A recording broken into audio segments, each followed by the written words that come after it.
नमस्कार।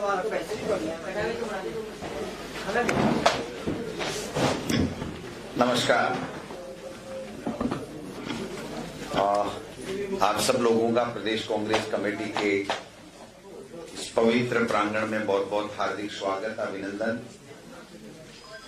नई साल में अपन पहली बार मिल रहे हैं तो नया साल भी चाहे लेट ही हो, बाहर मिले होंगे, लेकिन प्रदेश कांग्रेस कमेटी में प्रेस कॉन्फ्रेंस में पहली बार मिल रहे हैं तो मैं आप सबको नए साल की बहुत बहुत हार्दिक शुभकामनाएं और बधाई भी देना चाहता हूं कि आपके लिए नया साल बहुत मंगलमय हो। आज हमारे बीच में हमारी महिला कांग्रेस की राष्ट्रीय अध्यक्ष बहन अलका लांबा जी आई हैं। मैं इनका प्रदेश कांग्रेस कमेटी की तरफ से बहुत बहुत हार्दिक स्वागत भी करता हूं, अभिनंदन भी करता हूं। धन्यवाद। आज जो प्रेस कॉन्फ्रेंस के माध्यम से आपसे रूबरू अलका जी होंगी, ये अपनी बात कहेंगी, उसके बाद में मैं दो बात आपसे करूंगा। उसके बाद में अगर आपके कोई सवाल जिस किसी से भी होंगे उनके ऊपर हम लोग बात करेंगे।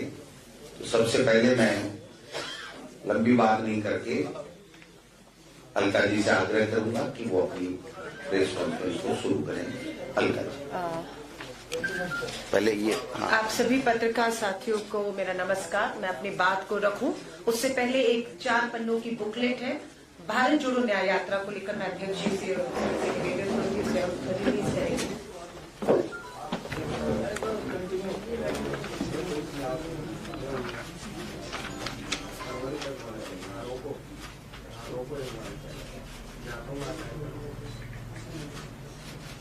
Thank you. धन्यवाद।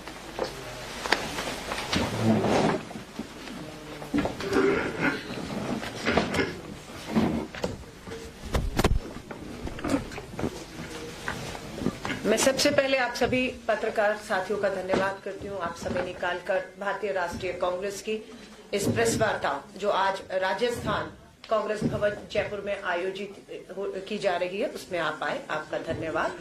मेरे साथ प्रदेश कांग्रेस के अध्यक्ष, महिला कांग्रेस अध्यक्ष और हमारे सम्मानित परिवार के कांग्रेस के सदस्य सभी मंच पर हैं, सबकी तरफ से आपका स्वागत करती हूँ। आज की प्रेस वार्ता का मकसद है देश में 14 अभी ठीक है, धन्यवाद। आज देश के लगभग सभी राज्यों की राजधानी में, ठीक जैसे मैं राजस्थान की राजधानी जयपुर में हूं, प्रेस वार्ता हो रही है।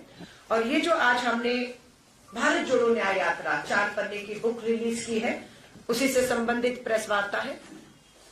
पहली यात्रा 7 सितंबर को शुरू हुई थी 2022 को, कन्याकुमारी से कश्मीर तक 4000 किलोमीटर का सफल एक यात्रा रही।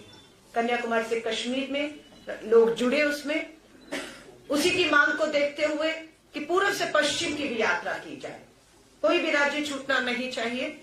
अब दूसरी यात्रा 14 जनवरी को मणिपुर से पूर्व से पश्चिम गुजरात होते हुए महाराष्ट्र मुंबई तक पहुंचेगी।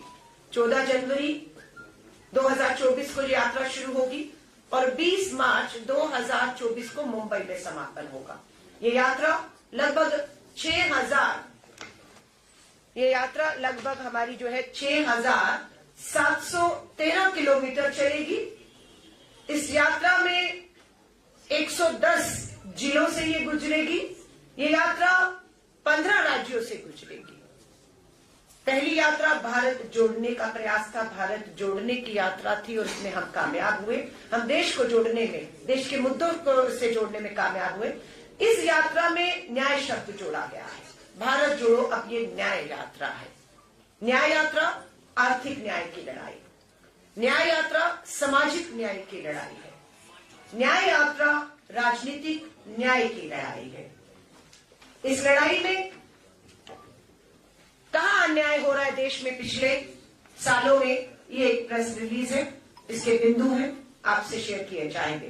पिछले 10 साल अन्याय का काल, पिछले 10 साल अन्याय का काल रहा। कैसे रहा? अगर आप देखेंगे, युवा बेरोजगारों का सबसे बड़ा मुद्दा आज पूरे देश में छाया हुआ है।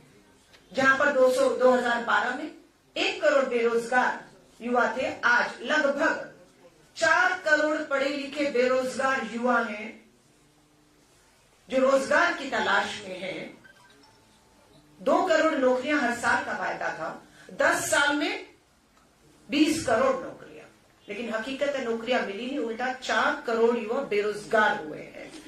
महंगाई का मुद्दा है, petrol, diesel, LPG gas cylinder सब महंगे हैं। आवश्यक वस्तुओं पर जीएसटी लगाया गया है, जिसका हम विरोध करते हैं।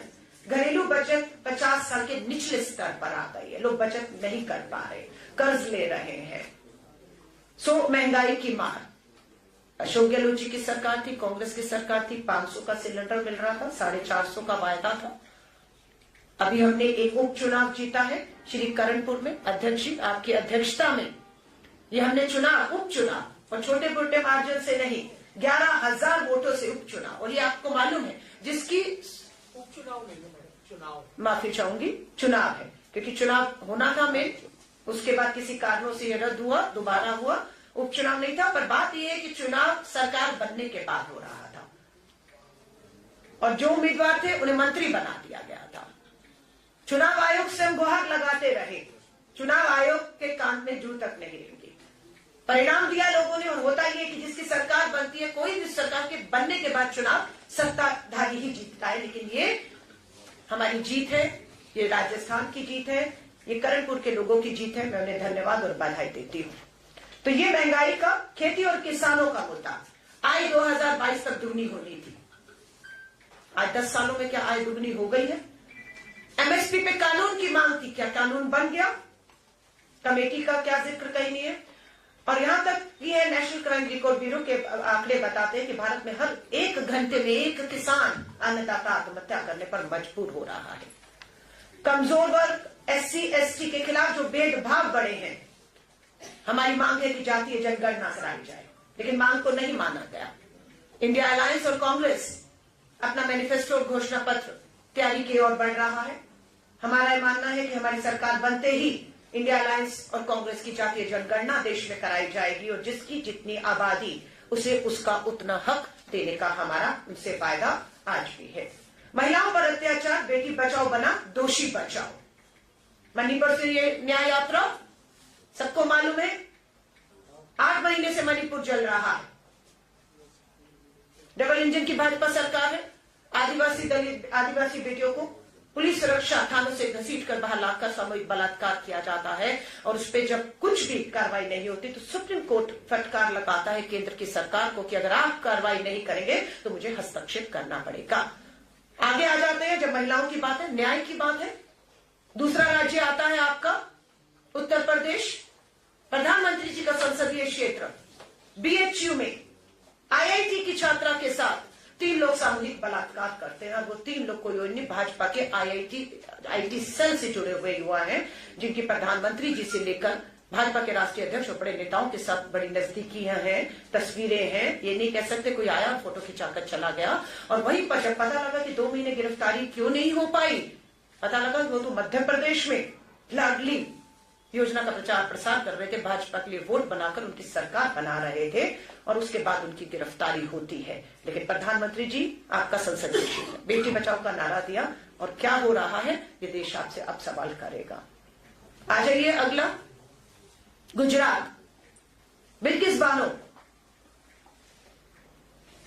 22 साल पहले 21 साल की भारत की बेटी बिल्किस बानो का 11 लोग सामूहिक बलात्कार करते हैं। 15 अगस्त 2022 का दिन याद रखिएगा। लाल किले की प्राचीर से, उसी प्राचीर से जहां से प्रधानमंत्री जी ने बेटी बचाओ का नारा दिया था, 15 अगस्त 2022 को आजादी का अमृत महोत्सव मनाया जा रहा था। और वहीं पर गुजरात में उसी 15 अगस्त 2022 को बिल्किस बानो के 11 सामूहिक बलात्कारी हत्यारे, जिन्होंने 7 सदस्यों की इसके परिवार की हत्या की, जिसमें 3 साल की बच्ची शामिल थी, उसको रिहा कर रहे थे। उन्हें रिहा ही नहीं किया। विश्व हिंदू परिषद के दफ्तर में भाजपा के विधायक और सांसदों ने उन्हें लड्डू खिलाए, उनके हार डाले और वो तस्वीरें सबने देखी और उनसे 2022 गुजरात के चुनावों का प्रचार प्रसार भी करवाया गया। धन्यवाद करते हैं सुप्रीम कोर्ट का। सुप्रीम कोर्ट का 1 साल बाद फैसला आता है, बेटी की गुहार लगाने के बाद, याचिकाओं के बाद, कि यह फैसला गलत है। बलात्कारियों को, सामूहिक बलात्कारियों को छोड़ना, उनका इस तरह से उनका स्वागत करना, उन्हें रिहा करना, यह गलत है। और 2 हफ्ते का समय दिया है कि 11 के 11 सामूहिक बलात्कारियों को वापस जेल में ठूसा जाए। और ये भारतीय राष्ट्रीय कांग्रेस के साथ भारतीय राष्ट्रीय महिला कांग्रेस, जिसकी जिम्मेदारी मुझे मेरे कंधों पर अब आई है। पूछ रहे भारत जोड़ो न्याय यात्रा कब तक? भारत जोड़ो न्याय यात्रा न्याय का हक मिल जाने तक। मणिपुर की बात की, उत्तर प्रदेश के बीएचयू की बात की, गुजरात की बात की, हरियाणा ब्रजभूषण शरण आजाद घूम रहा है। किसने एफआईआर करवाई उनके खिलाफ, अपराधियों के खिलाफ? सुप्रीम कोर्ट ने। मैं इसलिए सुप्रीम कोर्ट का धन्यवाद करती हूं कि आज मणिपुर का मामला हो, बिल्किस बानो का मामला हो, हमारी हरियाणा की बेटियों का मामला हो, ब्रजभूषण शरण के खिलाफ एफआईआर करने के आदेश सुप्रीम कोर्ट को दिल्ली पुलिस को देने पड़े और तब एफआईआर हुई, लेकिन गिरफ्तारी अभी तक नहीं हुई। इसलिए न्याय का हक अभी अधूरा है। सो ये न्याय यात्रा जो राहुल गांधी जी के नेतृत्व में शुरू हो रही है, ये इन सभी राज्यों से गुजरेगी और न्याय का हक अभी अधूरा है। इस यात्रा का सिर्फ यही मकसद है कि हम इस न्याय को, अधूरे न्याय को, हक को पूरा पहुंचा सके। हमारे यहां पर MSMEs, GST, make in India की विफलता, कि किस तरीके से उद्योग धंधे छोटे बर्बाद किए गए, हम इसकी जिक्र करते हैं। प्रेस रिलीज में इसकी पूरी आपके पास जानकारी है। गरीब परिवार, असमानता, पूंजीपतियों की सरकार और सार्वजनिक क्षेत्रों में किस तरीके से लूट मची, किस तरह से देश की सार्वजनिक संपत्तियों को अपने चंद पूंजीपति मित्रों के हाथ में सौंप दिया गया, लूट मची, इस सारा जिक्र यहां पर है। चीन, अग्निवीर और आतंकवाद पर भी हम बात कर रहे हैं। हमारा ये वायदा है 2024 में केंद्र में कांग्रेस और इंडिया अलायंस की सरकार बनते ही अग्निपथ भर्ती योजना हम रद्द करने जा रहे हैं। पक्की सेना की भर्ती होगी। शहीद को जो शहीदी का दर्जा है, कफन में जो तिरंगे का सम्मान है जिसके लिए वो शहीद होता है, वो हक हम उन्हें दिलाएंगे। इस समय कांग्रेस का एक्स सर्विसमैन सेल दिल्ली के जंतर मंतर पर हजारों युवाओं के साथ बैठा हुआ है। बिहार से, चंपारण से 1100 किलोमीटर का सफर पैदल तय करके हमारे वो युवा जवान आए जिन्होंने सेना की भर्ती के लिए इम्तिहान दिया, परीक्षा दी, भर्ती होनी थी, पता लगा आज होगी कल होगी, पता लगा भर्ती नहीं होनी, भर्तियां रद्द कर दी गई और अग्निपथ भर्ती ठेके की योजना, 4 साल की योजना लाकर आए हुए। उम्र निकल गई, कुछ और नहीं करना, जज्बा भारत मां की सेवा का था। आज वो सभी लोग दिल्ली की राजधानी जंतर मंतर पे इस समय बैठे हुए न्याय का हक जो उनका अधूरा है उसकी मांग कर रहे हैं। लोकतंत्र की हत्या की बात कहें, आपने सबने देखा कि किस तरीके से जलते हुए मणिपुर पर चर्चा मांगी, अनेकों मुद्दों पर चर्चा मांगी, पर क्या हुआ? 150 के करीब विपक्ष के सांसदों को आवाज उठाने से रोकने के तहत उन्हें संसद से निलंबित कर दिया गया, उन्हें बाहर कर दिया गया और मनमाने ढंग से, तानाशाही तरीकों से, सत्ता और संख्या के बल पर केंद्र सरकार मनचाहे बिल लाई और एक ध्वनि मत से पास करती है। उनमें कानून क्या था? मुख्य चुनाव आयुक्त की नियुक्ति से और सदस्यों की नियुक्ति से मुख्य न्यायाधीश चीफ जस्टिस ऑफ इंडिया को बाहर कर देना। ऐसे बहुत से कानून ये लोग लाए। हमारे ट्रक चालक सड़कों पर थे, हिट एंड रन में 90 लाख ट्रक चालक देश में हैं, 30 लाख ट्रक चालक सड़कों पर आ गए कि हमसे कोई चर्चा नहीं, हमसे कोई बात नहीं, सदन में बहस नहीं। और आपने कृषि कानूनों के तरह ऐसे कानून जो तानाशाही तरीकों से थे पास कर दिए। क्या हुआ? कृषि कानूनों की तरह सरकार घुटनों पर आई और हमारे जितने भी देश में ट्रक चालक हैं उनसे कहा कि कानून बन गया है पर लागू नहीं होगा। महिला आरक्षण कानून बन गया है पर 2024 में देश की आधी आबादी को हक मिलेगा, 33% सीटों पर लड़ पाए, नहीं मिला है। तो ये सारे हमारे जो हक हैं वो अभी अधूरे हैं। इसीलिए जरूरत महसूस हुई भारत जोड़ो न्याय यात्रा, न्याय का हक मिलने तक ये यात्रा हमारी, ये संघर्ष हमारा जारी रहेगा। इसके लिए बहुत से लोग पूछ रहे हैं हम इस यात्रा में कैसे शामिल हो सकते हैं। उसके लिए हमने एक मिस कॉल नंबर जो है वो मैं आपके बीच में रख रही हूं। मिस कॉल नंबर है 9891802024। मैं 12 दोहरा रही हूं। भारत जोड़ो न्याय यात्रा से देश का और जिन राज्यों से गुजरनी है, जिन जिलों से जो भी यात्री जुड़ना चाहता है, यात्रा में शामिल होना चाहता है, उनके लिए मिस कॉल नंबर है, सिर्फ एक मिस कॉल करना है। नंबर है 9891802024। और जो भी इस मिस कॉल देगा उन्हें हम यात्रा में शामिल करेंगे और उन्हें न्याय योद्धा, उन सभी को न्याय योद्धा कहा जाएगा। ये यात्रा श्री राहुल गांधी जी के नेतृत्व में हो रही है। ये यात्रा पूरी तरह से गैर राजनीतिक है। इसमें कोई चुनावी कहेंगे भाषण हो, वोट मांगे जाएं, नहीं होगा। सिर्फ जिनके साथ अन्याय हुआ है, कुछ उदाहरण मैंने भी दिए, उनको न्याय दिलाने का वायदे के साथ हर आदमी, हर देश का नागरिक, जवान है, किसान है, आदिवासी है, दलित है, बेरोजगार है, पीड़ित महिलाएं हैं, देश का हर नागरिक इस यात्रा में हिस्सा बन सकता है, अपनी बात को रख सकता है और एक बड़ा मंच उन्हें न्याय योद्धा के तौर पर भारत जोड़ो न्याय यात्रा के तहत हम दे रहे हैं। मैं आप सभी से हाथ जोड़कर निवेदन करूंगी,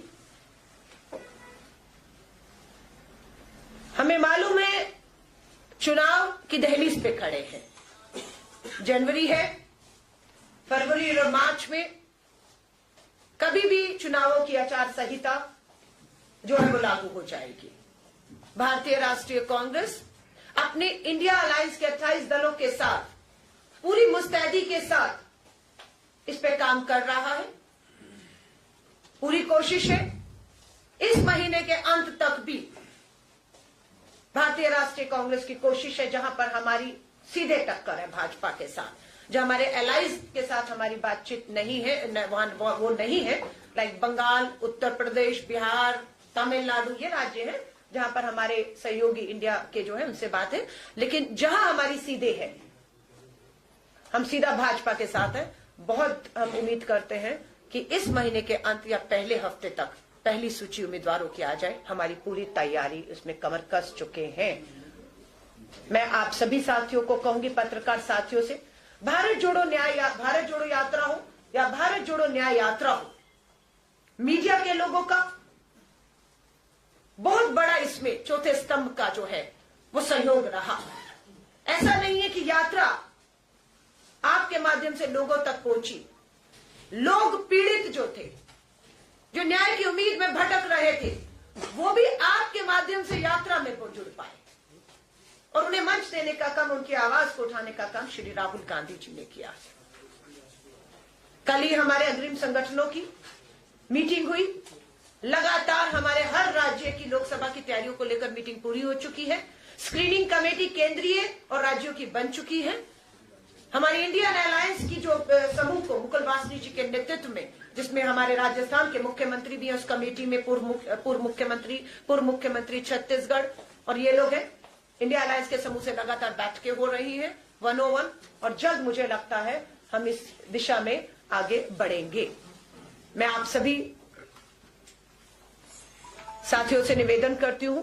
इसके बाद हमारी महिला कांग्रेस के अध्यक्ष भी हैं, हमारे प्रदेश कांग्रेस के अध्यक्ष भी हैं। मैं महिला कांग्रेस के तौर पर कल मैंने शपथ ली। ये पहला दौरा, पहला राज्य आज मेरा राजस्थान जयपुर है। मैं अपने आप को भाग्यशाली मानती हूं कि जयपुर राजस्थान अध्यक्ष जी मेरे लिए बहुत निजी तौर से भी हमेशा लकी रहा है। आप ही के यहाँ पर प्रेस कॉन्फ्रेंस कर करके एनएसयू की राष्ट्रीय अध्यक्ष से राष्ट्रीय महिला कांग्रेस वर्किंग कमेटी की जिम्मेदारियां मेरे कंधों पर आई हैं। इसके बाद तुरंत मैं महिला कांग्रेस के अध्यक्ष के साथ बैठ के प्रदेश महिला कांग्रेस कार्यकारिणी और जिला अध्यक्ष जो आई हैं उनके साथ बैठ के करेंगे, महिला सम्मेलन होंगे और पूरी कोशिश रहेगी एक बार फिर से राजस्थान में भारत जोड़ो यात्रा हुई और ये भी भारत जोड़ो न्याय यात्रा राजस्थान से एक बार फिर गुजरने वाली है। मैं आप सभी पत्रकार साथियों का धन्यवाद करती हूँ और हाथ जोड़ के सिर्फ एक ही निवेदन करूंगी, आज की प्रेस कॉन्फ्रेंस का मकसद जो है वो ये है, भारत जोड़ो न्याय यात्रा न्याय का हक मिल जाने तक जो शुरू हो रही है श्री राहुल गांधी जी के नेतृत्व में, आज की प्रेस वार्ता पूरी तरह उसी से समर्पित है। मैं आती रहती हूँ, आती रहूंगी। अध्यक्ष जी आपके बीच में हैं, आपके बीच में सदा रहते हैं। जो भी दूसरे मुद्दे हैं आपको अवसर मिलता रहेगा, आप उस पर सवाल कीजिए, उसका स्वागत है। लेकिन आज आपसे हाथ जोड़कर मेरा निवेदन है कि आज की प्रेस वार्ता यहीं तक केंद्रित रखेंगे। इसी को संबंधित आपके जो भी सवाल हो, जो भी शंकाएं हो, जो भी हो, उसका मैं स्वागत करती हूँ। पर हाथ जोड़ के पत्रकार साथियों से निवेदन है, आज की प्रेस वार्ता निवेदन है मुझे इसी को समर्पित करने दीजिएगा। धन्यवाद।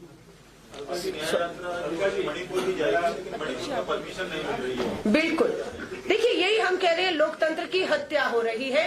संसद में सवाल उठाएंगे, आपके माइक बंद किए जाते थे। राहुल गांधी जी और बहुत से सांसदों की सदस्यता रद्द कर दी है ना, उनको जो है उनके पर राहुल गांधी जी के तो आपको मालूम है। अब क्या हो रहा है कि मणिपुर से यात्रा, डबल इंजन की भाजपा की सरकार है, 8 महीने से मणिपुर जल रहा है। भारत के अंदर ही, मणिपुर के अंदर ही दो समुदाय आपस में मारकाट, हिंसा है, लोग मौत के मुंह में जा रहे हैं। लेकिन केंद्र की भाजपा सरकार और प्रधानमंत्री जी समुद्र किनारे कुर्सी लगाकर न वर्ष मना रहे हैं। हम पूछ रहे हैं मणिपुर कब जाएंगे। राहुल गांधी जी पहली बार नहीं जा रहे यात्रा के लिए। आपको मालूम है मणिपुर में राहुल गांधी जी पहले भी दौरा किया, राहत कैंपों में गए, लोगों से मिले, पीड़ा को जाकर हमारी महामहिम राष्ट्रपति जी के सामने रखा और बात की। पीड़ित बेटियां जंतर मंतर तक आई, सामूहिक बलात्कार की जो हमारी आदिवासी बेटियां शिकार हुई, लेकिन कोई सुनवाई नहीं हुई। आज राहुल गांधी जी की भारत जोड़ो न्याय यात्रा की इजाजत, ये आप सही कह रहे हैं। वहां की पुलिस प्रशासन, वहां का राज्यपाल, मुख्यमंत्री, केंद्र के पूरे दबाव में कि किसी तरह भी ये यात्रा मणिपुर से नहीं गुजरने चाहिए और हमारी ये यात्रा किसी कीमत पर भी रुकने नहीं जाएगी। यात्रा मणिपुर से ही शुरू होगी, तय रूट से शुरू होगी और अब हमें भी देखना है कि कितना दम है उनमें और कितने ताकत से वो रोकेंगे। जितनी ताकत से वो रोकेंगे उतनी ताकत से हम लोगों का जो न्याय दिलाने का भरोसा है वो मजबूत करते जाएंगे। धन्यवाद। मेरा सवाल ये है कि राहुल गांधी की जो भारत जोड़ो यात्रा हाँ जी, जिन राज्यों से गुजरी थी, हाँ राजस्थान है, मध्य प्रदेश है, छत्तीसगढ़ है, राजनीतिक लिहाज से सीटों का लाभ कांग्रेस को नहीं मिल पाया। क्या लगता है कि इस यात्रा से कांग्रेस को कुछ लाभ मिलेगा लोकसभा चुनाव में? देखिए मैं आपको फिर कह रही हूँ, वो यात्रा या ये यात्रा पूरी तरह से गैर राजनीतिक है। राहुल जी का कोई भी भाषण, वार्ता दिखा दीजिए जिसमें भारत जोड़ो यात्रा में उन्होंने वोटों की अपील की हो कि इस राज्य में चुनाव है। तेलंगाना से यात्रा गुजरी, चुनाव हुआ, हम जीते। यात्रा कर्नाटका से गुजरी, चुनाव हुआ, हम जीते। लेकिन एक भी सबूत नहीं है, वीडियो नहीं है कि राहुल जी ने यात्रा का राजनीतिक इस्तेमाल कर वोट मांगा। अलग बात है कि देश के प्रधानमंत्री ने पुलवामा के शहीदों का राजनीतिकरण करते हुए 18 साल के मतदाताओं से अपील कर दी थी कि 18 साल का मतदाता 2019 में पुलवामा के शहीदों के नाम पर कमल पर वोट करे, उन्हें वोट करे। और आज किसके नाम पर वोट मांग रहे हैं या मांगा जाए, सबको पता है। सो मेरी यह कहना है, यात्रा पूरी तरह से, हाँ पार्टी संगठन की बात कर रहे हैं, बिल्कुल कार्यकर्ता का मोटिवेशन जो है, यहाँ पर हम ये कहते हैं, आप कहते हैं चुनाव हारे, राजस्थान भी हम चुनाव नहीं हारे, हमारी भूमिका बदली है।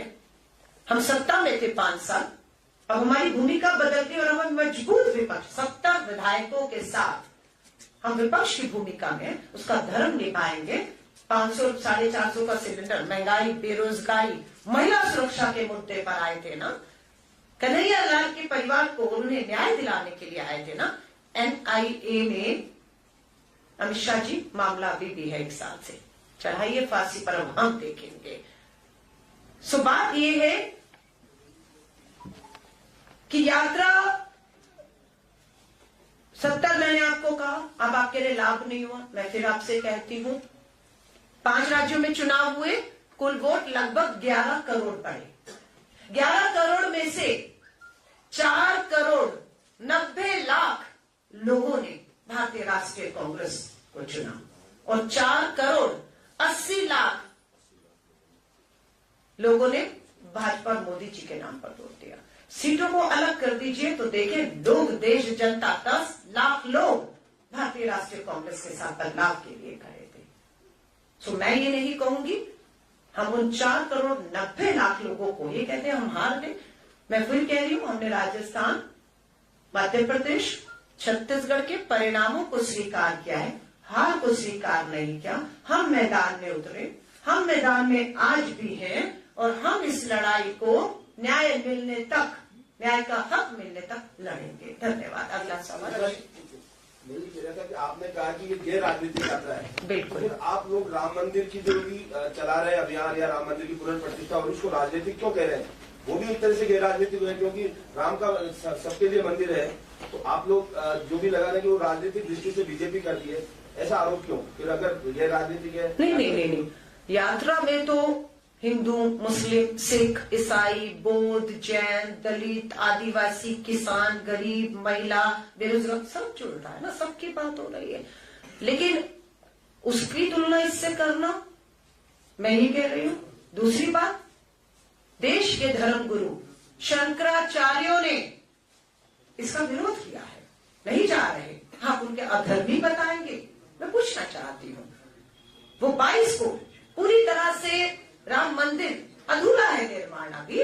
मैं आप पत्रकार साथियों से हाथ जोड़कर निवेदन करूंगी, टेक्नोलॉजी आ गई है, ड्रोन आ चुके हैं, इजाजत मिले तो जाकर देखिए ना। पार्लियामेंट अभी भी पार्लियामेंट में आ जाइए, अधूरा है निर्माण अभी। बाहर पूरा आज भी आपको दिखेगा निर्माण अधूरा है। लेकिन जल्दबाजी में महामहिम राष्ट्रपति जी महिला है, आदिवासी समाज से आती है, कस्टोडियन है, लोकसभा और राज्यसभा की बुलाया गया सिर्फ मोदी जी। और अभी राम मंदिर में क्या हो रहा है? आप कहना चाहते हैं देश के धर्मगुरु शंकराचार्य अपमानित महसूस कर रहे हैं। ये उनका कहना है कि भगवान श्री राम कण कण में बसे हुए हैं। सिर्फ चुनावों की जल्दबाजी में अधूरे निर्माण को राजनीतिक लोगों के हाथों से ये शिलान्यास होना अधर्म का काम है। ये काम जो धर्म से जुड़े हुए लोग हैं, हमारे गुरु, हमारे शंकराचार्य हैं, ये पूरी तरह से उन्हें करना चाहिए था। और हम सब लोगों को जिसमें राष्ट्रपति जी, प्रधानमंत्री जी, उपराष्ट्रपति जी, हर राजनेता नेता, मुझे लगता वही क्यों, हर आम नागरिक क्यों इसे राजनीति के दायरों में देखा जा रहा है कि राष्ट्रपति जा रहे हैं, पार्टी का नेता, मुख्यमंत्री, आमंत्रण दिया गया है, वो तय कर रहे हैं कि कौन आएगा और कौन नहीं जाएगा। ये वो तय कर रहे हैं, निमंत्रण वो बांट रहे हैं। सो अगर मैं और धर्म गुरु शंकराचार्य 22 को ना जाकर 23 को जाएंगे, हम वैष्णो देवी जाते कहते माँ का बुलावा नहीं आ रहा, माँ का बुलावा नहीं आ रहा। तो वो बुलावा कोई विश्व हिंदू परिषद आरएसएस देता है? हम वैष्णो देवी जाते हैं और एक दिन पहुंच जाते हैं, पहुंचने के बाद कहते हैं माँ का बुलावा आया। तो इसलिए भगवान श्री राम का जिस दिन बुलावा आ जाएगा, हर राम भक्त कण कण में जो राम बसे हैं, शंकराचार्य हमारे धर्म गुरु जो अपमानित महसूस कर रहे हैं और राजनीतिकरण हो रहा है, वो कह रहे हैं, हम तो उनके सम्मान में, उनकी बात में जिस दिन बुलावा भगवान श्री राम का आएगा, सब दौड़े जाएंगे। लेकिन दुर्भाग्य है 24 का चुनाव सामने मुद्दों पर बात करने के लिए नहीं है। लोकतंत्र की हत्या, संविधान की हत्या, किसानों के ये हत्यारे हैं, आत्महत्याएं की, बेरोजगार युवा, सेना, सरहदें, महिलाएं बलात्कार की शिकार हो रही है आपके उत्तर प्रदेश में। और आप भगवान श्री राम का राजनीतिकरण करके वोटों की राजनीति, राजधानी दिल्ली पटी पड़ी है। भगवान श्री राम, प्रधानमंत्री मोदी जी दोनों, और एक में तो प्रधानमंत्री जी का कद इतना बड़ा कि भगवान श्री राम की उंगली पकड़ कर ले जा रहे हैं। हाँ, तब धर्म, हिंदू धर्म का अपमान नहीं हुआ, तब आपको नहीं लगा, तो मैं माफी चाहूंगी। ये भाजपा का एजेंडा है, हमारे एजेंडे ये है जिसको लेकर हम आए। ये खाना समाज के 22 तारीख को अयोध्या न जाने के फैसले से इत्तेफाक करती है, और क्या आपका भी 22 तारीख को जाने का कार्यक्रम? देखिए, कांग्रेस अध्यक्ष और हमारा लाइन भारतीय राष्ट्रीय कांग्रेस के शीर्ष नेतृत्व की लाइन से अलग नहीं हो सकते। हम ये मानते हैं कि भारतीय राष्ट्रीय कांग्रेस ने धर्मगुरु, शंकराचार्य और जो भी माहौल, अधूरा राम निर्माण, राजनीति के इस्तेमाल, सबको देखकर बहुत सोच समझकर कि मुद्दों पर आइए। भगवान श्री राम भी ये चाहेंगे। शबरी के बेर खाए थे भगवान श्री राम ने झूठे। वो शबरी, वो दलित, वो हमारी बहन आज बलात्कार के जो उसका रूप है आज शिकार हो रहे हैं। हाँ, मैं फिर कहूंगी, निजी मेरा क्या कार्यक्रम होगा, निजी आपका क्या, वो हमारी निजी आस्था। आप जाएंगे, आप नहीं जाएंगे। अगर एक चैनल का एक पत्रकार साथी जाए या ना जाए तो उसका पूरा चैनल से क्या मतलब है। तो प्लीज इस मुद्दे को हम यहीं खत्म करेंगे, क्योंकि भाजपा चाहती है कि पूरा, क्योंकि राजनीति का धर्म होना चाहिए, राजनीति का धर्म होना चाहिए, लेकिन धर्म पर राजनीति नहीं होनी चाहिए। धर्म पर राजनीति कर वोटों का ध्रुवीकरण करके, वोट हासिल करके सत्ता हासिल करने का प्रयास नहीं होना चाहिए। और सत्ता हासिल हो जाए तो मात्र अपने पूंजीपति मित्रों के नहीं, देश के गरीब मजदूर किसान की भी सोचनी चाहिए। पार्टी के स्टैंड से कई लोग सहमत नहीं। आपके गुजरात के एक्स-पीसीसी चीफ और मौजूदा एमएलए अर्जुन मोटवाडिया ने विरोध किया है। या फिर आपसे कह रही हूँ, पार्टी की लाइन पार्टी की लाइन है। पार्टी के अलावा आपकी भी अपनी निजी जिंदगियां हैं, निजी आस्थाएं हैं। एक ही चैनल, एक ही पार्टी में हर धर्म के लोग हैं, हर जाति के लोग हैं, अपनी अपनी आस्थाएं हैं, अपने अपने विश्वास। उसके हिसाब से कोई जाएगा, कोई नहीं जाएगा। उसका सम्मान होना चाहिए, उसका लोकतंत्र में सम्मान होना चाहिए। धन्यवाद। राम मंदिर का जो ये मुद्दा है, हाँ। तो आप खुद मानते हैं कि एक बड़ा इवेंट जैसा बनाने की कोशिश की बिल्कुल। है। क्या आपको लगता है कि नरेंद्र मोदी सरकार इसका फायदा उठाते हुए जल्दी लोकसभा का चुनाव करा देगी ताकि उन्हें फायदा मिले? और यदि ऐसा होता है तो आपकी इस न्याय यात्रा क्या उसको चुनाव के वक्त भी जारी रहेगी? या मैं फिर कह रही हूँ, भारत जोड़ो न्याय यात्रा का चुनावों से कोई लेन देन नहीं है। आचार संहिता हो ना हो, क्या होगा, ये यात्रा 14 जनवरी को मणिपुर से शुरू होकर 20 मार्च को मुंबई तक का 6,713 किलोमीटर का सफर तय करेगी। किसी कीमत में चुनाव हो या जहां भाजपा की सरकारें हैं, मणिपुर में रोका जा रहा है, रोका जाएगा, ये यात्रा रुकेगी नहीं। ये न्याय का हक मिलने तक श्री राहुल गांधी जी के नेतृत्व में यात्रा पूरी तरह जारी रहेगी। और जो आपने कहा, ये पूरा मैं नहीं कह रही हूँ, हमारे धर्मगुरु शंकराचार्य कह रहे हैं कि भाजपा भगवान श्री राम के जो निर्माण कार्य अधूरे के बीच में जिस तरह से जल्दबाजी करके चुनावी लाभ के लिए कर रही है, उसके लिए हमारे धर्म गुरु शंकराचार्य इसका विरोध कर रहे हैं। हम उनके सम्मान में खड़े हैं। धन्यवाद। आपको लगता है कि जल्दी लोकसभा के चुनाव हो सकते हैं? मुझे इसके बारे में मालूम नहीं। भाजपा और चुनाव आयोग, बिल्कुल मुझे लगता है चुनाव आयोग निष्पक्ष नहीं है। मुख्य न्यायाधीश की 5 जजों की बेंच का फैसला आता है कि 24 के चुनावों से पहले मुख्य चुनाव आयुक्त और 2 सदस्यों की नियुक्ति अब सरकार नहीं करेगी, एक पैनल करेगा, जिस पैनल में प्रधानमंत्री रहेंगे, नेता विपक्ष रहेंगे और मुख्य न्यायाधीश चीफ जस्टिस ऑफ इंडिया रहेंगे। ये फैसला आया 5 जजेस की बेंच का। लोगों का विश्वास पक्का हुआ कि 24 के चुनाव में चुनाव आयोग और पूरा आयुक्त निष्पक्षता से चुनाव कराएगा, वोट कराएगा और गिनती कराकर सरकारें बनाएगा। लेकिन भाजपा ने सत्ता के दम पर 150 सांसदों को बाहर किया, बिल ले आई और पास भी हो गया कि मुख्य न्यायाधीश को चुनाव आयुक्त और सदस्यों की नियुक्ति से बाहर कर दिया गया है। इंडिया समूह और कांग्रेस का लेटर हमारे कम्युनिकेशन इंचार्ज जयराम रमेश जी ने जारी किया है, पत्रकार साथियों के पास होगा। पिछले 5 महीनों से इंडिया समूह और कांग्रेस के नेता मुख्य चुनाव आयुक्त से समय मांग रहे हैं मिलने का, और मुख्य चुनाव आयुक्त समय नहीं देते हैं मिलने का। कि क्या है लोकतंत्र में कि 28 विपक्षी दल 5 महीने से मिलने का समय मांग रहे हैं। क्या दबाव है मुख्य चुनाव आयुक्त पर कि आप लोकतंत्र के आवाजों को सुनने को तैयार नहीं है? किसका दबाव है, कौन दबाव दे रहा है, किस मकसद से दबाव दे रहा है, लोकतंत्र की हत्या है या नहीं, ये सवाल लोकतंत्र में छोड़कर जा रहे हैं। और हमने ये कह दिया है, हम झुकने वाले नहीं है।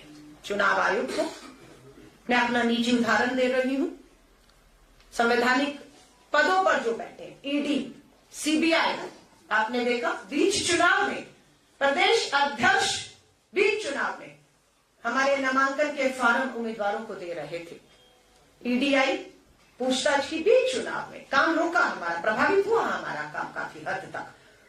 लेकिन आज कहां है हमारे अध्यक्ष? आपके बीच में सीना चौड़ा करके बैठे हुए, बिना डरे बैठे हुए। आज कहां है सब? कहां है सीबीआई, आईटी? अब चुनाव 24 का आ जाएगा, बीच चुनाव में फिर छत्तीसगढ़ जहां जहां पहुंचना होगा पहुंचेगा। तो मेरा ये कहना है कि ईडी हो, सीबीआई हो, संवैधानिक संस्थाएं, चुनाव आयोग हो, पूरी तरह से कंप्रोमाइज्ड है। और इसी को हम लोकतंत्र की हत्या कह रहे हैं कि लोकतंत्र की दूसरी तरफ की आवाजों को नहीं सुना जा रहा है। इसीलिए न्याय का हक अधूरा है, हम इसको लड़ेंगे। और मैं निजी उदाहरण की जो बात कर रही थी, मैं दिल्ली पुलिस कमिश्नर की बात कर रही हूँ। पार्टी की प्रवक्ता हूं, महिला हूं, मैं अकेली नहीं हूं। हम देश भर में प्रेस वार्ता कर रहे हैं, हम इस सरकार को मुद्दों पर ललकार रहे हैं। मैसेज आता है वीडियो पर, वॉइस मैसेज है, संदेश है व्हाट्सएप पे, फोटो है, व्यक्ति का नंबर है, एक बार नहीं 2 बार है। दिल्ली पुलिस कमिश्नर को वो नंबर निजी तौर पर मेरे द्वारा पर्सनल व्हाट्सएप SMS करके दिया गया कि हम महिलाएं राजधानी दिल्ली में हैं, राजनीतिक हैं और हम पूरे देश में जा रही हैं, हमारे पास कोई सुरक्षा नहीं है। और इस तरह की धमकी आती है कि हम अगर भाजपा, मोदी जी किसी के खिलाफ, संघ, RSS, विश्व हिंदू परिषद किसी के खिलाफ बोले और कोई सवाल किया तो हमारी गर्दन काट दी जाएगी। ये वॉइस मैसेज फोन नंबर के साथ दिल्ली पुलिस कमिश्नर को दिए 15 दिन हो गए हैं। क्या मजबूरी है दिल्ली पुलिस कमिश्नर की या जो राज्यों में, मैं एक राज्य की बात नहीं कर रही हूं, बहुत सी हमारी बेटियां चक्कर काट रही हैं, सुनवाई नहीं है, सुनवाई नहीं है। सो आप सोच सकते हैं कि जब हमारी सुनवाई नहीं, दबाव है दिल्ली पुलिस कमिश्नर पे गृह मंत्रालय का कि आप नहीं मिलेंगे, नहीं सुनेंगे, वही दबाव चुनाव आयोग, IT, ED, CBI सबके पास है। और सब अपने संवैधानिक शपथ को भूल चुके हैं। सब सिर्फ सत्ता और कुर्सी बचाने के लिए लगे हुए हैं। और इसके पीछे सबसे ज्यादा जो धन है वो एक पूंजीपति मित्र का लगा हुआ है, जिसके कहने पर संवैधानिक पदों पर ऐसे लोगों को बिठाया जा रहा है जिसका मकसद सिर्फ ये है कि देश के लोकतंत्र की हत्या करना। धन्यवाद। अलका जी, आपने अभी अभी कहा है कि चुनाव आयोग निष्पक्ष नहीं है, तो क्या आप आने वाले चुनाव में कोई गड़बड़ी का अंदेशा रखती हैं या आप सीधा आरोप ही लगा रही हैं? नहीं, आरोप का है, सबूत दिए ना आपको। 5 जजों की, मुख्य न्यायाधीश के 5 जजों की बेंच ने ये महसूस किया कि ये सही नहीं हो रहा, इसे सही करना है। उन्होंने सही किया। मुख्य न्यायाधीश, शक है किसी को? किसने नियुक्त किया मुख्य न्यायाधीश ऑफ इंडिया? किसने बिठाया उस पद पर? किसने संविधान की शपथ दिलाई? अगर आपको शक है, हटा दीजिए। आपने मुख्य न्यायाधीश को हटाया? नहीं। आपने कहां से हटाया? आपने उस नियुक्ति कमेटी से, चयन कमेटी से, जो मुख्य चुनाव आयुक्त की नियुक्ति करेगा, उससे हटाया है। और उससे हटाते ही बेनकाब हुए आप। क्या आपके मन में डर है कि अगर मुख्य न्यायाधीश वहां पर होंगे नियुक्ति में, तो आप फैसला अपने मन मुताबिक उस अधिकारी को उस पद पर बिठाने का जो सोच के बैठे हैं, 2024 के चुनाव को प्रभावित को नहीं कर पाएंगे। क्योंकि अब क्या हो गया, अब 2 सत्ता पक्ष होगा। प्रधानमंत्री जी बैठेंगे, उनका एक में भी कानून मंत्री और आपका नेता विपक्ष बैठेंगे, तो फैसला 2:1 से होगा। तो जिसे चाहेंगे वो बैठेगा, और वो बैठेगा तो लोकतंत्र को नहीं बचाएगा, भाजपा और मोदी जी की कुर्सी, भाजपा की सत्ता और कुर्सी बचाने का काम करेगा। तो ये मैं आरोप नहीं लगा रही हूँ, तो आपके सामने में बार बार दोबारा आपने कहा तो दोबारा दोहरा दिया। ये लोकतंत्र को चिंता करनी है, इसकी चिंता सिर्फ कांग्रेस को करनी है। कांग्रेस ने नागपुर में अभी 138 वर्ष पूरे किए हैं, 138 साल पूरे किए हैं। हम सत्ता में थे, हम सत्ता में नहीं थे। देश की आजादी को 75 साल हुए, तो 75 साल पहले क्या थे? गुलाम देश था और कांग्रेस थी और लड़ रही थी इन अंग्रेजों से, इन तानाशाही सरकारों से। हम लड़ रहे थे और हम आज भी लड़ रहे हैं, हमें फर्क नहीं पड़ता। हम सत्ता में राजस्थान में कल थे, आज नहीं है। हम थे, हम हैं, हम रहेंगे। और हमें देश के गरीब, किसान, मजदूर, दलित के लिए आवाज, लोकतंत्र, संविधान को बचाने के लिए हमें लड़नी है। ये अलका जी, मेरा सवाल ये है, आप बता रही कि ये यात्रा राजनीति नहीं है। पिछली बार भी राजनीति नहीं था, इस बार भी जो यात्रा होने जा रहा है वो ये भी राजनीति नहीं है। सिर्फ खाली जनता के बीच आप कांग्रेस कार्यकर्ता को उत्साहित करने के लिए राहुल गांधी। लेकिन इसके बावजूद भी पिछली यात्रा में भी इस यात्रा करेंगे, क्या हुआ क्या नहीं होगा भविष्य बताएगा। न तो कांग्रेस के कार्यकर्ता उत्साहित हो रहे हैं, बसंते सत्ता से आउट हो जाते। जनता नहीं आपसे जुड़ पा रही है कांग्रेस से, और आप करें कि जनता मालूम नहीं, मेरे पत्रकार साथी ने मेरी पूरी प्रेस वार्ता सुनी या आप कहीं और व्यस्त थे, मैं दोबारा आपके लिए दोहरा रही हूँ। आपने कहा कार्यकर्ता उत्साहित नहीं है। 10 लाख कार्यकर्ता 28 दिसंबर को नागपुर में कांग्रेस के 138वें साल पर एकत्रित हुए। ऐतिहासिक हमारा 10 लाख कार्यकर्ताओं का था। लोग नहीं जुड़ रहे, दोबारा दोहरा देती हूँ। 11 करोड़ लोग वोट करते हैं और 4 करोड़ 90 लाख लोग कांग्रेस को चुनते हैं। आप कह रहे लोग नहीं जुड़ रहे हैं। और फिर वही बात आपने कहा, यात्रा में कार्यकर्ता जुड़ेगा। भारत जोड़ो यात्रा में बिल्कुल यात्री थे, यात्री चले कन्याकुमारी से कश्मीर तक। इस यात्रा में कार्यकर्ता नहीं है। इस यात्रा में मिस कॉल नंबर दोहराया है। उस मिस कॉल नंबर को करते ही हमारी यात्रा योद्धा हमसे जुड़ेंगे और वही राहुल गांधी जी के साथ मणिपुर से लेकर अपने अपने राज्यों में जुड़ते चले जाएंगे। यात्रा अगले राज्य में पहुंचेगी, वो अगले राज्य के अगले जो लोग हैं जो इस यात्रा में मिस कॉल देकर या जिस भी हमारी दूसरे तरीकों से जुड़ रहे हैं वो शामिल होते रहेंगे। धन्यवाद। अगला सवाल अध्यक्ष जी से सवाल कर लीजिए। और धन्यवाद। कांग्रेस ने पार्टी के धन संग्रहण के लिए QR कोड जारी किया है। पता चला कि कुछ जगह वो गलत QR कोड होगा, दूसरे खातों में पैसे जा रहे हैं। मेरी नॉलेज में नहीं है। हाँ, नहीं आप मेरी नॉलेज में नहीं है। नहीं, ये काल्पनिक सवाल है, क्या है क्या नहीं है। आप हियर से कोई बात सवाल पूछ रहे हो, इसका कोई मतलब नहीं है। कोटा नगर निगम में आपकी सरकार ने गोपालन मंत्रालय बनाया। कोटा नगर निगम की गौशाला में 115 गायें जमीन से मर गई। ये अगली बार पहले नहीं कर सकते मैं अध्यक्ष जी कोई बात नहीं। कोई पहले नहीं मरी थी क्या? हिंगोलिया में नहीं मरी थी क्या? हिंगोलिया में कितनी गायें मरी थी? ये तो गोमाता को केवल वोट के लिए, सत्ता के लिए इस्तेमाल करते हैं। इनका गोमाता की सेवा या गोमाता को बचाना या लोगों के साथ न्याय करना, या मैं समझता हूँ इनका कोई वास्ता नहीं है इस चीज में।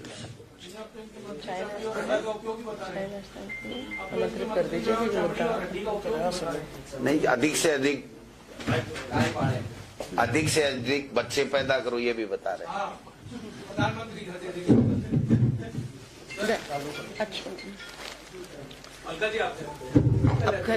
हो गया, खूब नहीं हो गया, बिकॉज हमारे जो मुद्दे हैं ना, जिस पे मैंने आपसे निवेदन किया, अब हम मुद्दों पर डाइवर्ट हो रहे हैं। स्थानीय मुद्दे पर अध्यक्ष जी बात करेंगे। हाँ,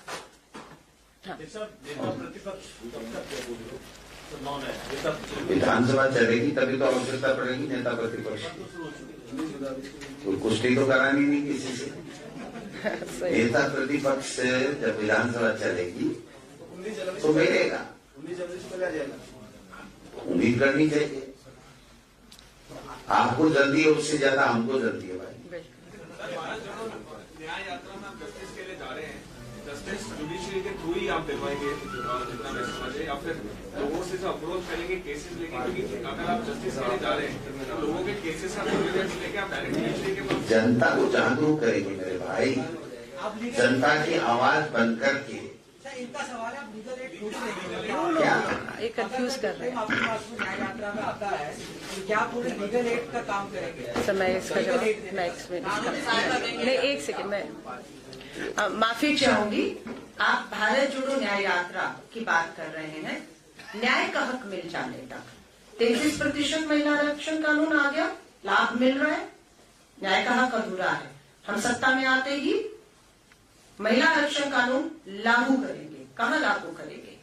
हरियाणा, महाराष्ट्र, दिल्ली विधानसभा चुनाव होने हैं 24 के तुरंत बाद। सत्ता आते ही महिला आरक्षण कानून के तहत इन राज्यों में चुनाव होगा, सबसे पहला चुनाव होगा। ये हक अधूरा है, ये हक पूरा होगा। किसानों का न्यूनतम समर्थन मूल्य कानून लाना था, हक अधूरा है, कानून नहीं आया। बहुत से न्याय राजनीतिक तौर से होने हैं। महिलाओं के खिलाफ अपराध में FIR ही नहीं हो रही, सुप्रीम कोर्ट को कहना पड़ रहा है। तो ऐसा नहीं, न्याय मतलब कोर्ट, अदालतें, कानूनी वकील और केस, बहुत से मामले हैं। लेकिन हमारा इवन महिला कांग्रेस का, महिलाओं का एक लीगल सेल, जितनी वकील है देश भर में, पूरी तरह से उन पीड़ित, हमारे जो पिता और भाई अपनी बच्चियों को लेकर घूम रहे हैं, लेकिन पैसा नहीं है बड़ा वकील करने के लिए, उनकी सलाह नहीं मिल रही, उन्हें भी हर तरीका का लीगल एड देने का काम, मदद देने का काम हम करेंगे। धन्यवाद। अलका जी, एक आखिरी सवाल है। भीलवाड़ा में जो है वो एक ये तो आप बताइए, भीलवाड़ा लड़की की गला रेत कर हत्या कर दी गई और साथ में बेगून हाँ, तो में प्रधानमंत्री एक नाबालिग ने रेप पीड़ित तरह सुसाइड करा है। तो मोदी जी बताएं। लेकर बीजेपी काफी आपको घेरती रही है, लेकिन ये दो घटनाएं मोदी जी ने इस पे ये दो नहीं है, 100 गिना सकता हूँ इस एक महीने में। ये राजस्थान की पर्ची सरकार है ना, ये केवल बातें करने के लिए, काम करने के लिए नहीं है। इनको खुद को पता नहीं है कहाँ से शुरू करें, कहाँ खत्म करना है। कानून व्यवस्था छिन्न छिन्न, महिलाओं के साथ बलात्कार, दिन प्रतिदिन घटनाएं बढ़ रही हैं। सारी की सारी योजनाएं जो कांग्रेस के सरकार के समय से चालू थी, उनको सबको बंद कर दिया गया। जितने डेवलपमेंट के काम थे उनके सबके वर्क ऑर्डर रोक दिए गए, पैसा रोक दिया गया, और कोई काम नहीं कर रहा है। कोई भी मंत्री, मुख्यमंत्री कोई काम नहीं कर रहे हैं। मुख्यमंत्री को कह दिया गया कि आप तो घूमो राजस्थान और एक ही बात करो कि एसआईटी बना दी है, एसआईटी बना दी है। भाई बना दी है एसआईटी, पता है, एक निर्णय है, लाखों निर्णय करने, उसमें से एक निर्णय है, लेकिन उस एसआईटी में आगे बढ़ो। जो हम लोगों पे आरोप लगा रहे थे कि साहब पकड़ नहीं है सरकार, पेपर चोरों को नहीं पकड़ रही है, माफियाओं को नहीं पकड़ रही है, उनको पकड़ के दिखाओ, लोगों को न्याय दिलाओ, गायों को बचाओ, माता बहने की इज्जत बचाओ, विकास के काम करो। इस ठंड में ठिठुर रहे लोग सड़कों पे, उनके लिए रेल बेचने की व्यवस्था करो। इंदिरा रसोई शानदार थी, भरपेट भोजन मिल रहा था, उसको आपने नामकरण तो चेंज कर दिया, लेकिन उसमें और ज्यादा व्यवस्थाएं कैसे ठीक हों, इसके बारे में आपका क्या विजन, आपने क्या किया वो बताओ।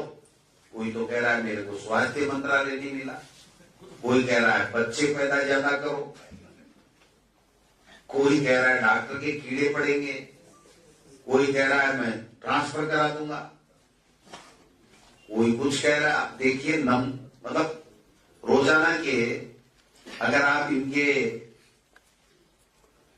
जो कोटेशन, जो वर्जन, जो उनकी बात अगर देखोगे तो आपको वही वो चलाना पड़ेगा। एक काम बता दीजिए कि सरकार ने 100 दिन की कार्य योजना बनाने की बात पहले दिन की थी मुख्यमंत्री जी से ने खुद ने। आप बताइए साहब, सरकार बने 3 दिसंबर को रिजल्ट आया था, कितने दिन हो गए साहब? 1.5 महीने के लगभग होने लग गए, हो गए 40, 42, 43 दिन। बनी की कोई कार्य योजना, कोई विभाग की कार्य योजना आपने चलाई, कोई टीवी चैनल पे चलाई, कोई पत्रकार प्रिंट मीडिया ने कहीं छापी? 100 दिन की कार्य योजना बनाने में 100 दिन लग जाएं और इससे ज्यादा भी लग जाएं तो कोई अतिशयोक्ति नहीं। तो ये कुछ कर नहीं रहे भाई साहब, आप भी भेड़क हो, इनके मंत्री भी भेड़क हैं। कांग्रेस सड़कों पे कब आएगी? मतलब आ रही है ना। ये जो दलित, आज एक दलित महिला के साथ हम बस रहे हैं, नहीं सवाल अब आप पूछ रहे हैं ना, किस पे हंस रहे हैं? 13 साल की नाबालिग के साथ हत्या हो जाती है, एक पीड़िता भीलवाड़ा के अंदर आज दलित लड़की जो है उसकी हत्या हो जाती है गला रेत कर। कल रात को बयाना में रेप है। सड़कों पे बीजेपी घेर लिया करती, कांग्रेस कब सड़कों पर आएगी?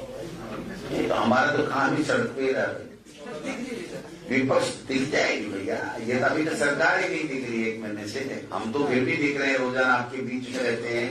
सर, ये नए कैबिनेट मिनिस्टर कह रहे हैं गुजरात मॉडल फॉलो करेंगे राजस्थान में। गुजरात मॉडल ने देश को बर्बाद कर दिया। गुजरात मॉडल बिल्किस बानो वाला है। अब बिल्किस बानो वाला गुजरात मॉडल क्या? गुजरात मॉडल कोई मॉडल नहीं है, देश को बर्बाद करने का मॉडल है, जुमला है, और इस जुमले से पूरे देश बर्बाद हो रहा है। राजस्थान को गुजरात मॉडल नहीं बनने देंगे। राजस्थान राजस्थान ही रहेगा, राजस्थान का अपना मॉडल होगा। राजस्थान के अधिकारी, राजस्थान के राजनेता, राजस्थान के जनप्रतिनिधि, राजस्थान के लोग, राजस्थान के मीडिया के बुद्धिजीवी सब सक्षम है भाई साहब। गुजरात मॉडल की आवश्यकता नहीं है राजस्थान। आप लोकसभा चुनाव की तैयारी में जुट गए हैं, क्या इस बार राजस्थान में कांग्रेस पूरे 25 की 25 सीटों पर लड़ेगी? क्योंकि हनुमान बेनीवाल ने बोला कि इंडिया अलायंस में शामिल हो सकते हैं यदि सीट का। अगर मेरे भाई आपका सवाल में ही आपका जवाब छिपा हुआ है।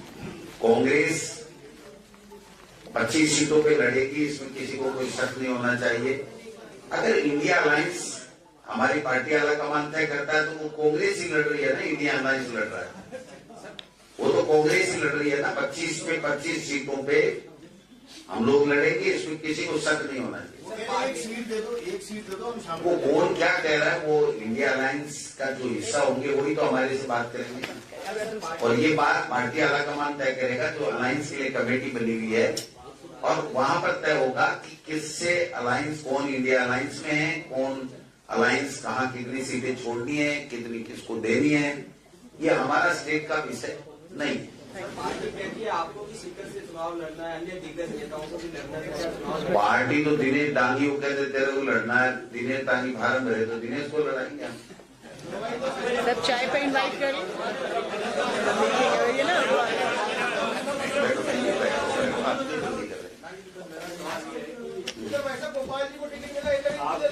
आपकी योजनाओं पर, आपकी सरकार की योजनाओं पर भाजपा के विपक्ष में रहते सवाल उठाए थे, और जिन अफसरों ने इन योजनाओं को बनाने में मदद की थी, आज भी भाजपा ने उन्हीं अफसरों पर भरोसा दिखाया है। एक तरफ तो आपकी योजनाओं की आलोचना, वो तो देखिए, वो जो आरोप लगाते थे वो आरोप ही बेबुनियाद लगाते थे, क्योंकि उनको सत्ता में आना था, इसलिए झूठे आरोप लगा रहे थे।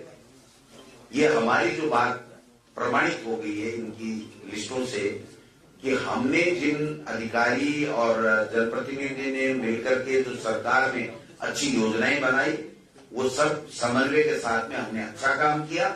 इसके ऊपर ये बोर लगा रहे हैं तो अच्छी बात है हमारे लिए। तो यानी कि झूठे जो वादे और झूठी योजनाएं बनाकर सत्ता में आया जा सकता है। झूठी बातें करके सत्ता में आगे आया तो नहीं जा सकता, लेकिन आगे तो आगे, ये तो बात सामने आपके, इसको तो कैसे करें। ठीक है, थैंक यू। चाय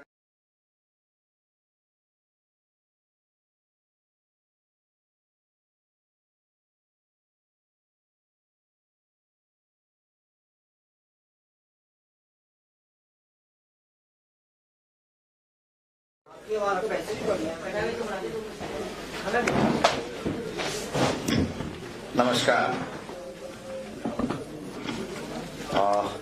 आप सब लोगों का प्रदेश कांग्रेस कमेटी के इस पवित्र प्रांगण में बहुत बहुत हार्दिक स्वागत, अभिनंदन। नई साल में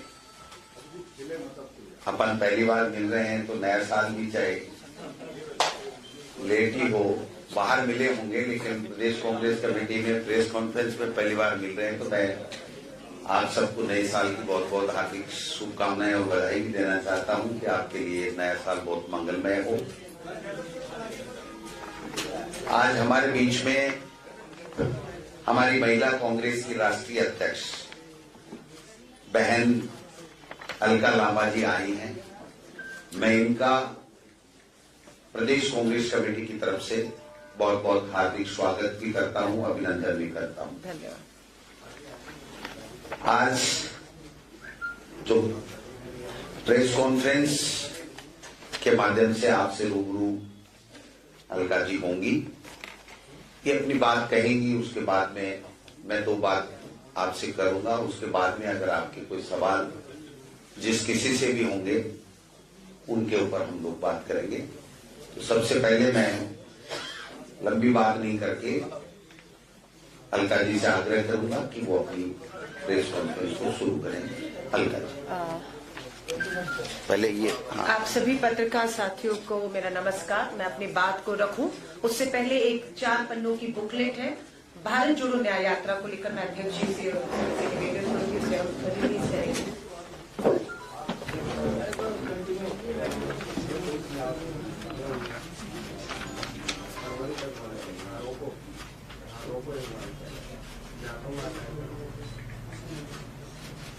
थैंक यू, धन्यवाद।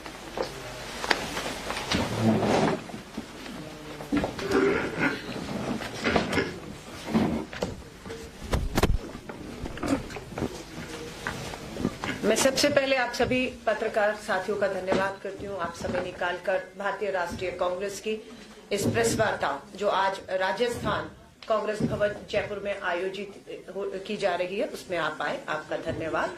मेरे साथ प्रदेश कांग्रेस के अध्यक्ष, महिला कांग्रेस अध्यक्ष और हमारे सम्मानित परिवार के कांग्रेस के सदस्य सभी मंच पर हैं। उस सबकी तरफ से आपका स्वागत करती हूँ। आज की प्रेस वार्ता का मकसद है देश में 14 माइक ले ले वो वाला, मुझे लगता है इसको कोई अभी ठीक है, धन्यवाद। आज देश के लगभग सभी राज्यों की राजधानी में, ठीक जैसे मैं राजस्थान की राजधानी जयपुर में हूँ, प्रेस वार्ता हो रही है। और ये जो आज हमने भारत जोड़ो न्याय यात्रा 4 पन्ने की बुक रिलीज की है उसी से संबंधित प्रेस वार्ता है। पहली यात्रा 7 सितंबर को शुरू हुई थी 2022 को कन्याकुमारी से कश्मीर तक 4000 किलोमीटर का सफल एक यात्रा रही। कन्याकुमारी से कश्मीर में लोग जुड़े उसमें, उसी की मांग को देखते हुए कि पूर्व से पश्चिम की भी यात्रा की जाए, कोई भी राज्य छूटना नहीं चाहिए।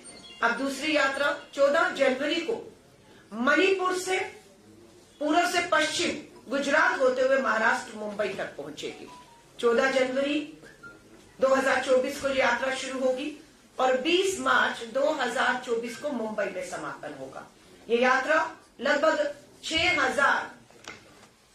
यात्रा लगभग हमारी जो है 6713 किलोमीटर चलेगी। इस यात्रा में 110 जिलों से ये गुजरेगी। ये यात्रा 15 राज्यों से गुजरेगी। पहली यात्रा भारत जोड़ने का प्रयास था, भारत जोड़ने की यात्रा थी और उसमें हम कामयाब हुए। हम देश को जोड़ने में, देश के मुद्दों को से जोड़ने में कामयाब हुए। इस यात्रा में न्याय शब्द जोड़ा गया है। भारत जोड़ो अब ये न्याय यात्रा है। न्याय यात्रा आर्थिक न्याय की लड़ाई, न्याय यात्रा सामाजिक न्याय की लड़ाई है, न्याय यात्रा राजनीतिक न्याय की लड़ाई है। इस लड़ाई में कहां अन्याय हो रहा है देश में पिछले सालों में, ये एक प्रेस रिलीज है, इसके बिंदु हैं, आपसे शेयर किए जाएंगे। पिछले 10 साल अन्याय का काल, पिछले 10 साल अन्याय का काल रहा। कैसे रहा? अगर आप देखेंगे, युवा बेरोजगारों का सबसे बड़ा मुद्दा आज पूरे देश में छाया हुआ है। जहां पर 2012 में 1 करोड़ बेरोजगार युवा थे, आज लगभग 4 करोड़ पढ़े लिखे बेरोजगार युवा हैं जो रोजगार की तलाश में हैं। 2 करोड़ नौकरियां हर साल का वायदा था, 10 साल में 20 करोड़ नौकरियां, लेकिन हकीकत है नौकरियां मिली नहीं, उल्टा 4 करोड़ युवा बेरोजगार हुए हैं। महंगाई का मुद्दा है, petrol, diesel, LPG gas cylinder सब महंगे हैं। आवश्यक वस्तुओं पर जीएसटी लगाया गया है जिसका हम विरोध करते हैं। घरेलू बचत 50 साल के निचले स्तर पर आ गई है, लोग बचत नहीं कर पा रहे, कर्ज ले रहे हैं। सो महंगाई की मार। अशोक गहलोत जी की सरकार थी, कांग्रेस की सरकार थी, 500 का सिलेंडर मिल रहा था, 450 का वायदा था। अभी हमने एक उपचुनाव जीता है श्री करणपुर में, अध्यक्ष जी आपकी अध्यक्षता में ये हमने चुनाव, उपचुनाव, और छोटे मोटे मार्जिन से नहीं, 11,000 वोटों से उपचुनाव। और ये आपको मालूम है जिसकी उपचुनाव नहीं है, चुनाव, माफी चाहूंगी, चुनाव है, क्योंकि चुनाव होना था में, उसके बाद किसी कारणों से ये रद्द हुआ, दोबारा हुआ, उपचुनाव नहीं था। पर बात यह है कि चुनाव सरकार बनने के बाद हो रहा था और जो उम्मीदवार थे उन्हें मंत्री बना दिया गया था। चुनाव आयोग से हम गुहार लगाते रहे चुनाव आयोग के कान में जू तक नहीं रहेंगे। परिणाम दिया लोगों ने, और होता ही है कि जिसकी सरकार बनती है, कोई भी सरकार के बनने के बाद चुनाव सत्ताधारी ही जीतता है। लेकिन ये हमारी जीत है, ये राजस्थान की जीत है, ये करणपुर के लोगों की जीत है। मैं उन्हें धन्यवाद और बधाई देती हूँ। तो ये महंगाई का, खेती और किसानों का मुद्दा, आय 2022 तक दुगनी होनी थी। आज 10 सालों में क्या आय दुगनी हो गई है? एमएसपी पे कानून की मांग थी, क्या कानून बन गया? कमेटी का क्या जिक्र कहीं नहीं है।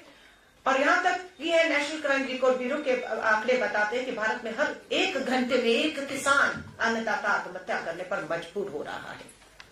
कमजोर वर्ग, SC ST के खिलाफ जो भेदभाव बढ़े हैं, हमारी मांग है कि जातीय जनगणना कराई जाए, लेकिन मांग को नहीं माना गया।